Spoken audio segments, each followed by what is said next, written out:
안녕하세요. 보드카 처먹은 역사왕의 보처강입니다.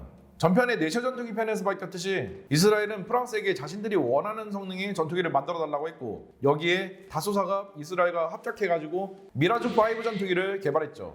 근데 이거를 프랑스가 대놓고 이스라엘에 인수를 할 수가 없다 보니까 몰래 부품들을 갖다가 밀수를 해줘가지고 생산을 한 게 바로 최초의 이스라엘제 전투기인 내셔 전투기였습니다.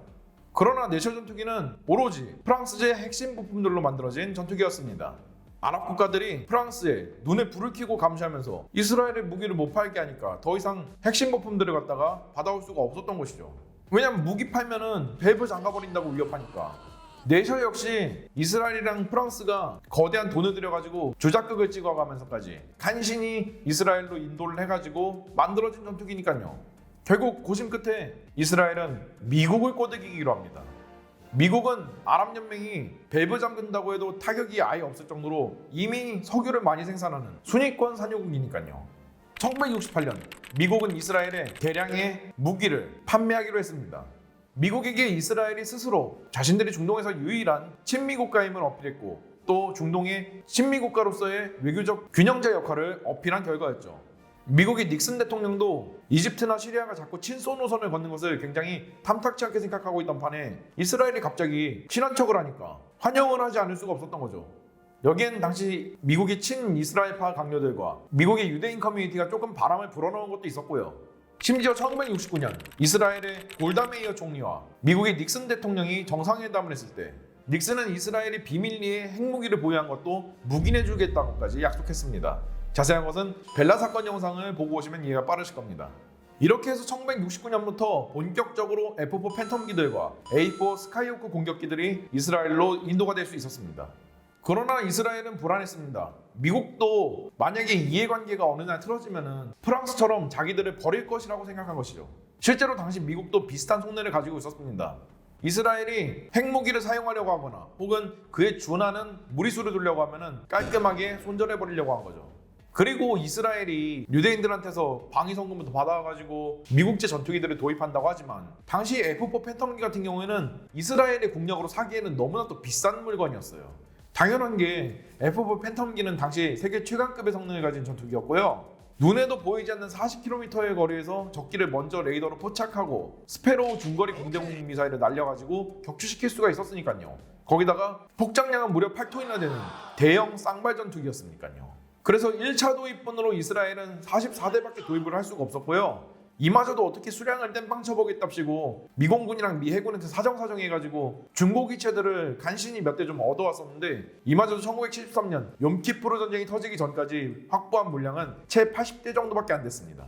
이에 반해서 지난번 3차 중동 전쟁 당시에 미라주 3 전투기들의 소모가 굉장히 극심했었거든요. 안 그래도 미라주 3 전투기도 77대밖에 도입을 못했는데 이마저도 전투 손실이니 비전투 손실이니 해가지고 점점 없어지고 있던 추세였다고요. 그래서 이스라엘 공군은 팬텀기보다는 저렴해가지고 대량으로 뽑을 수 있으며 동시에 비교적으로 안정적으로 수급이 가능한 국산 전투기가 필요했었습니다. 물론 이스라엘 최초의 전투기인 내셔 전투기가 있긴 하지만 이거는 프랑스에서 더 이상 부품들을 수입을 못해오니까 못 만드는 거였거든. 그래서 이왕 미제 무기들을 대량으로 쓰게 된 김에 부품 공용성도 맞춰가지고 유지보수도 좀 쉬울 겸 미국제 핵심 부품들로 내셔 전투기를 만들기로 했습니다. 그 중에서 가장 핵심적인 부분은 바로 F4 팬텀기가 장착하고 있던 J79 엔진을 내셔 전투기에 이식하는 것이었죠. 물론 이 엔진을 곧바로 내셔 전투기에 이식을 할 수는 없었습니다. 왜 그러냐면 내셔 전투기는 한 대가 아쉬운 최전선에서 최대한 혹사당해야 되는 최신 전투기였으니까요. 그리고 기존에 아타9C 엔진을 갖다가 사용하고 있던 내셔에 J79 엔진 어거지로 끼워 맞춰봤다가 만약에 안 맞으면, 혹은 맞긴 맞는데 날아다니다가 막 추락하고 그러면 전투기한테 날려먹는 거잖아. 그래서 이스라엘군은 내셔의 원판 설계인 미라주 3 전투기를 갖다가 한 대 뽑아가지고 테스트베드로 개조를 해보기로 했죠. 미라주 3 전투기 중에서 초창기 초도 양산분이라 가지고 이제 곧 퇴역해야 되시는 몸인 미라주 3 BJ 전투기가 한 대 뽑아져가지고 J79 엔진을 장착하는 개조를 받아왔는데요. 뭐 썩 만족스럽진 않지만 어쨌든 날아다니긴 날아다녔습니다. J79 엔진 자체가 아타9C보다는 훨씬 더 고출력이다 보니까 최고 속도도 그대로 마하 2급이 나왔고요. 그래서 내셔 전투기의 설계에 J79 엔진을 장착한 새로운 전투기 개발에 나섰는데요. 그 결과 1975년에 등장한 것이 바로 크피르 전투기입니다. 그 이전에 사용하고 있던 아타9 C 엔진보다 출력이 강력한 J79 엔진을 사용하기 때문에 최대 이륙 중량이 무려 16톤까지 늘어나게 되었죠. J79 엔진 특성상 애프터버너가 굉장히 강력하다 보니까 최고 속도도 이전에 내셔보다 늘어난 마하 2.3을 찍었습니다. 근데 경량 전투기이던 내셔 전투기의 설계를 갖다가 그냥 J79 엔진만 끼워 맞추게끔 설계를 바꾸다 보니까 기체가 경량인데 힘은 더 좋아졌어. 따라서 무장량이 1톤이나 늘어나가지고 5톤이나 무장을 장착할 수가 있었습니다. 다만 레이더는 내셔 전투기처럼 생략이 되었어요. 왜냐면은 당시 기술로는 크피르만한 경량급 전투기에 레이더를 달아봤자라는 게 미라주 3를 운용해보면서 이스라엘이 터득했기 때문이죠. 게다가 이스라엘은 탁 트인 사막 환경을 가지고 있어가지고 시계거리가 30km씩 나오거든요. 당시에 소형 전투기용 레이더를 봐야 탐지거리가 30km 안쪽이고 수평 탐지만 가능하다 보니까 눈으로 적기를 보고 공격 위치를 잡는 것이 훨씬 더 빨랐죠. 레이더 대신 남는 공간에는 연료를 탑재했고요. 내셔 전투기처럼 똑같이 30mm 기관포를 2개 장착했습니다. 자국산 열추적 공대공 미사일인 사프레르2 미사일이 인기가 되었죠. 성능은 사이드와인더 초기형이랑 비슷해가지고 사거리는 3km 정도였고요. 적기에 꽁무니만을 낙원할 수 있다는 장점이 있긴 했는데 그나마도 전작인 사프레르 1에 비해서 신뢰성 부분이 좀 많이 개량이 되었죠. 다만 기동성은 여전히 9대2 같아가지고 3G밖에 안 됐습니다. 그래서 이스라엘 공군 조종사들은 이것보다는 30mm 기관포로 적기를 격추하는 걸 더 선호했죠. 이렇게 뛰어난 성능으로 등장한 크피르의 초도 양산분인 C 원형은 속속들이 전투 비행단에 배치가 될 수 있었습니다. 그러나 새 전투기를 인수받은 조종사들은 극대노했어요. 그리고 새 전투기 못 타먹겠다면서 극렬하게 항의를 하기 시작했죠. 대체 어떻게 된 일이었을까요? 일단 크피르는 무겁디 무거운 J79 엔진을 갖다가 쪼매난 내셔 전투기의 기체에다가 쑤셔 넣은 그런 설계입니다. 이 엔진을 갖다가 원본인 미라주3 BJ 전투기에다가 넣고 나서 실제로 돌려본 결과 속도랑 힘은 굉장히 좋아졌는데 조종 반응성이 심각하게 안 좋고 안정성이 떨어진다는 그런 결과가 도출되었죠. 근데 이스라엘군으로서는 새 전투기가 급하게 필요했고 어쨌든 나라는 다니니까 그냥 묶고 더블로 간 거였어요. 게다가 J79 엔진은 아타9 C 엔진에 비해서 훨씬 더 많은 양을 흡기하다 보니까 당연히 공기 흡입구도 재설계를 할 수밖에 없었고요. 애프터버너 성능이 굉장히 강력하다 보니까 애프터버너 주변을 갖다가 추가적인 티타늄 방열판으로 떡 칠할 수밖에 없었습니다. 근데 아타9 C 엔진보다 J79 엔진이 조금 짤퉁한 설계예요. 그래서 후방 동체는 조금 짧아졌어요. 따라서 전투기가 전형적인 난쟁이 똥자루가 돼버린 거야. 근데 날개 크기는 거의 그대로니까 무게중심이 어디로 이동해? 중앙 전면부로 이동하는 거예요. 이 때문에 이착륙 시의 컨트롤이 어마어마하게 어려웠고요. 조종 반응성도 심각하게 나빴어요. 심지어 알 수 없는 이유로 제어할 수 없는 스핀에 걸려가지고 추락하는 일도 다반사였습니다. 참고로 조종사들의 증언을 갖다 모아보면은 이때 당시 크피를 모는 기분이 벽돌을 갖다가 모는 기분이었다고들 해요. 참고로 항공업계에서 벽돌을 모는 기분이었다라는 증언이 나오는 그런 항공기가 대표적으로는 미국의 우주왕복선이 있습니다. 참고로 우주왕복선은 대기권 안에서 간신히 비행만 가능하게끔 만들어졌다는 점에서 이 크피르의 벽돌 같다는 평은 그냥 날 수 있다는 사실 빼고는 다 단점이었다는 거예요. 새 전투기를 말아먹을 수가 없었던 이스라엘군은 급하게 다수사에서 기술 인력들을 갖다가 초빙해가지고 이 전투기의 문제점을 갖다가 최대한 좀 해결해달라고 요청했습니다.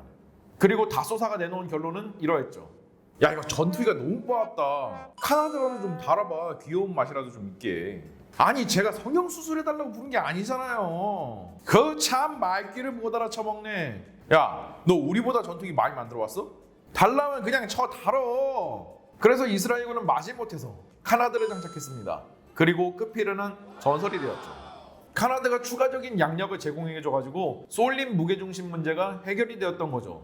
공기흡입구 주변에서 일어나고 있던 불규칙한 와류도 이 카나드가 해결을 해줬고요.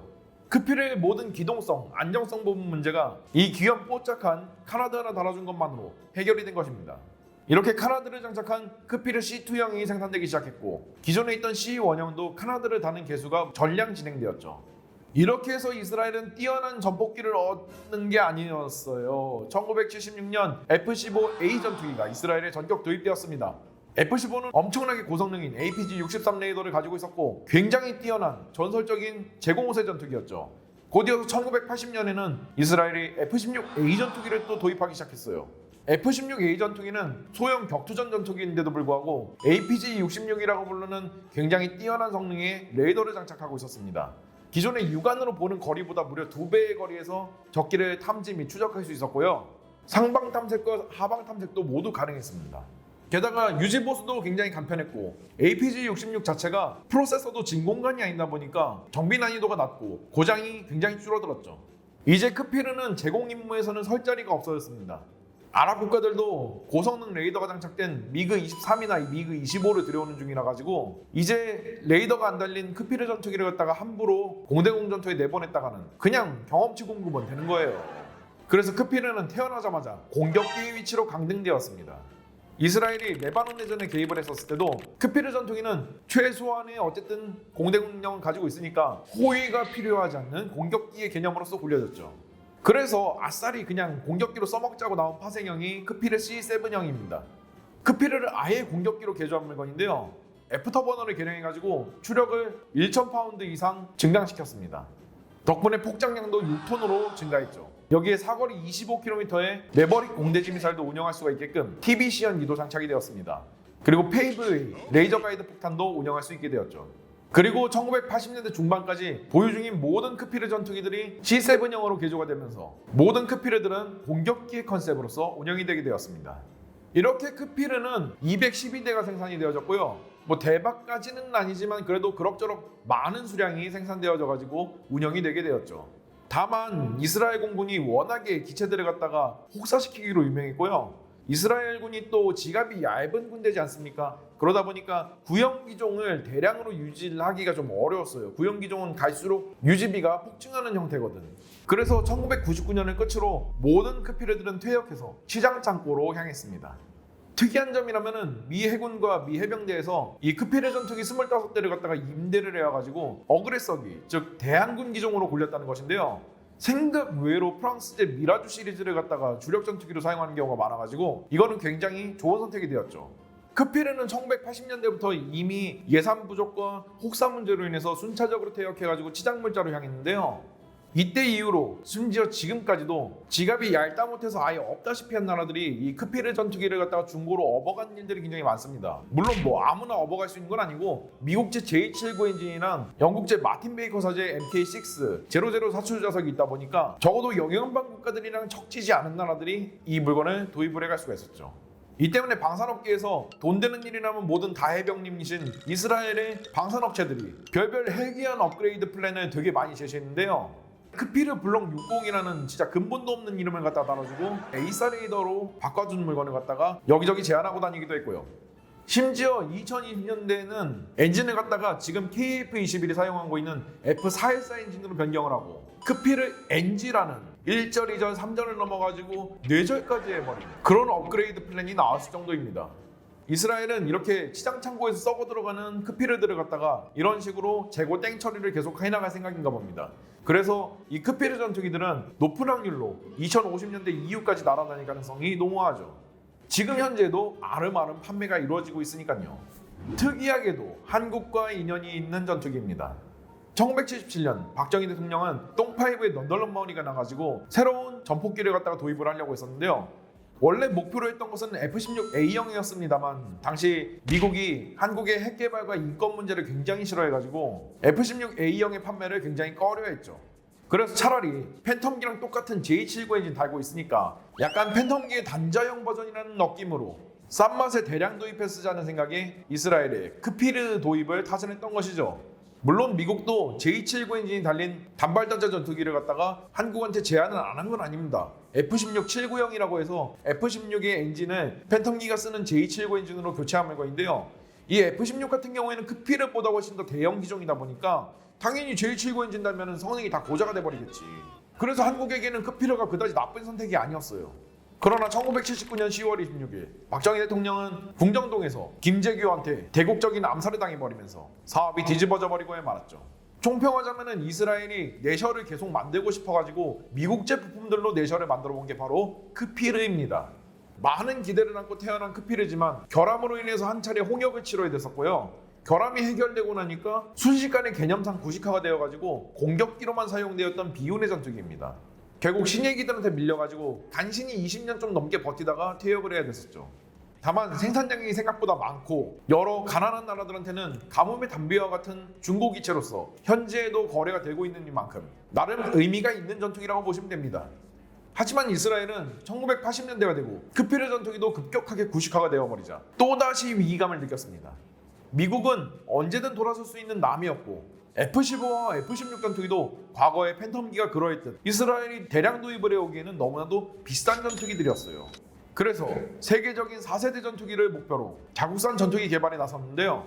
과연 이스라엘은 또 어떤 전투기를 개발했을까요? 다음 편에 기대해 주시죠.